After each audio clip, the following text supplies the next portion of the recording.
Hope everyone is doing well. My name is EQ and welcome to Stonkaholics. Today we're going to be going over what a smart contract is, how smart contracts work, and we're going to wrap up this video with some of my top smart contract projects or projects that utilize smart contracts heavily. Now, smart contracts are potentially one of the most useful tools associated with the blockchain, and they can enable the transfer of everything from Bitcoin and fiat currency to goods transported around the world. So let's get into what they do and why they're likely to gain traction.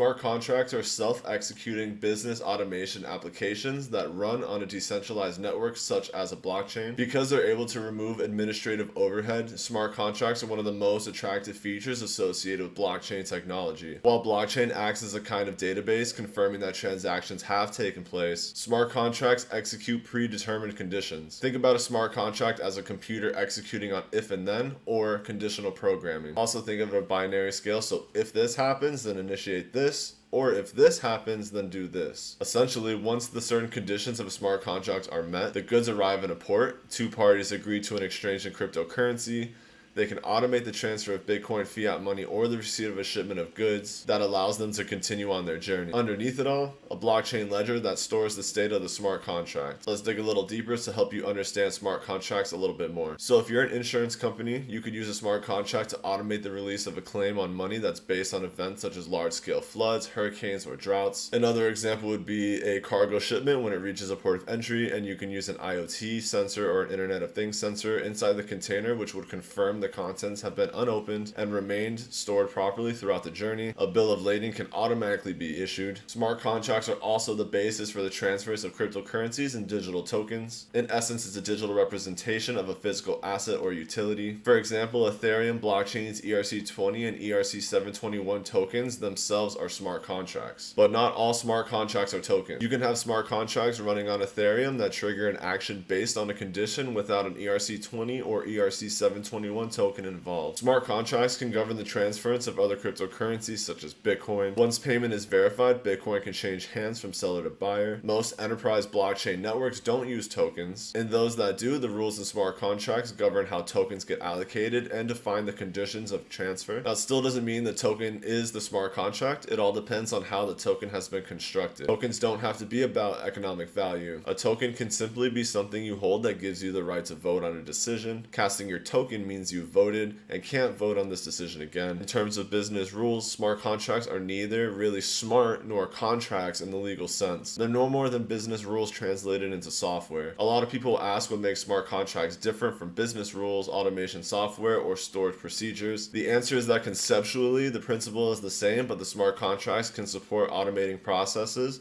that stretch across corporate boundaries, involving multiple organizations, existing ways of automating business rules that can't do that. Or in other words, because smart contract code is running atop an open blockchain ledger, rules can be applied not only within the corporation that coded the smart contract, but to the other businesses and partners that are permitted to be on the blockchain. They're codes that do what they're programmed to do. If the business rules have been defined badly and the programmer doesn't know what they're doing, the result is going to be a mess. And even if designed and programmed correctly, a smart contract isn't smart, it just functions as designed. A smart contract is only as good as the rules used for automating processes, which means quality programming is crucial. Also crucial, the accuracy of the data fed into a smart contract. After a contract is written, neither the user nor the programmer can change it. So if the data isn't true and being on a blockchain doesn't necessarily make it so, the smart contract can't work properly. In order for these smart contracts to receive this information, they're going to need the help of oracles. So data is fed into the blockchain and used for smart contract execution from external sources, specifically data feeds and APIs. Because a blockchain cannot directly fetch data, these real-time data feeds for blockchains are called oracles, and they're essentially the middleware between the data and the contract. Some might say they're the most important part of the smart contract because without the oracle, you don't have the smart contract. But without the smart contract, you don't have the oracle.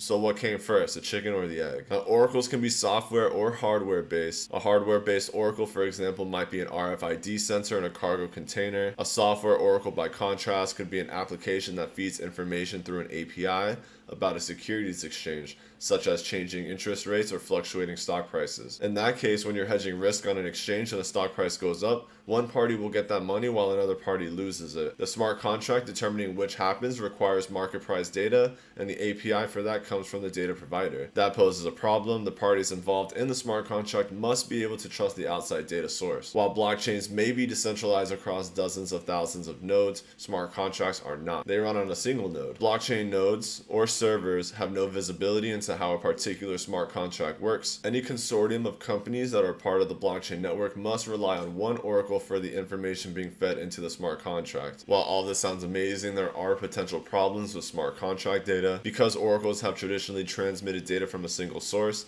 there is no perfectly trustworthy data. The data may be benignly or maliciously corrupted due to faulty websites, cheating service providers, or honest mistakes. Some of the major smart contract companies have formed partnerships with internet and financial service companies, including Google and the Society for Worldwide Interbank Financial Telecommunications, or SWIFT, which runs one of the world's largest clearing and settlement networks. These contracts are not rigorously enforceable. They can't be enforced by technology the way a smart contract can. A smart contract can be deterministic, it can be absolute, and it can be enforced as long as the events related to its contractual clauses happen. Smart contracts are going to be contingent on events. They're contingent on the market events. In insurance, they're contingent on the IoT data from cars, factories, or other equipment. And in finance, they're contingent on shipping data. In other words, the oracle is what's going to bring the problem to the smart contract world. Over the next several years, the massive growth in IoT connected devices could spur greater use of smart contracts. That's because a substantial portion of the estimated 46 billion industrial and enterprise devices connected in 2023 will rely on edge computing,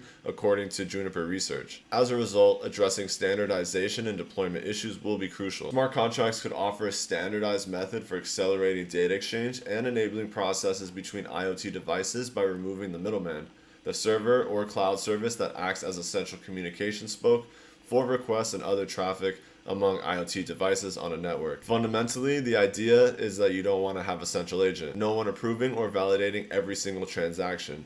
Instead, you have a distributed node network that participates in validating every transaction in the network. Blockchain ledgers decrease the time required to complete IoT device information exchange and processing time. Now, it could be in an automotive manufacturing plant. As soon as a certain part arrives, that part then communicates to the other nodes at that destination, which would agree that part did arrive and communicate to that entire network. The new node would then be allowed to begin to do its work. The rise of edge computing is critical in scaling up tech deployments, owing to reduced bandwidth requirements, faster application response times, and improvements in data security. Before we get into my top smart contract picks, I want to keep in mind that there are a ton of projects that are actually using smart contracts, but because there's so many use cases within the contracts, that's what makes it such a beautiful thing. So one of the main leaders in the smart contract world is going to be Chainlink. Chainlink also has an in-house oracle, and they have a fantastic system where they run hackathons even and are willing to pay hackers millions of dollars if they can crack their smart contracts, as well as offer them jobs for life. Now, some alternatives to Chainlink are going to be VeChain,